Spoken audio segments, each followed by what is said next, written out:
Hindavi Swarajya news, जनतेसाठी एक पाऊल पुढे।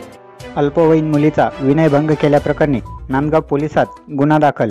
नांदगावमध्ये एक अल्पवयीन मुलीचा विनयभंग केल्याप्रकरणी नांदगाव पोलीस ठाण्यात गुन्हा दाखल करण्यात आला आहे।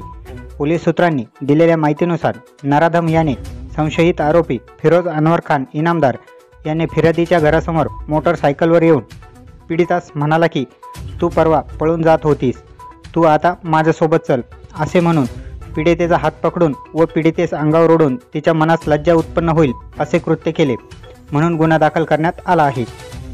गुन्हा रजिस्टर नंबर 119/2024 भादवी कलम 354 अ बाल कायदा 8/12 पोस्को अंतर्गत गुन्हा दाखल करण्यात आला असून नाशिक जिल्हा ग्रामीण अधीक्षक विक्रम देशमाने यांच्या आदेशानुसार पुढील तपास पोलीस उपविभागीय अधिकारी बाजीराव महाजन हे तपास करीत आहेत।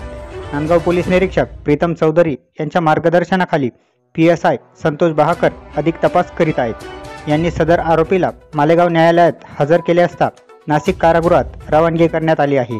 Bureau report, Hindavi Swarajya news, Nandgaon.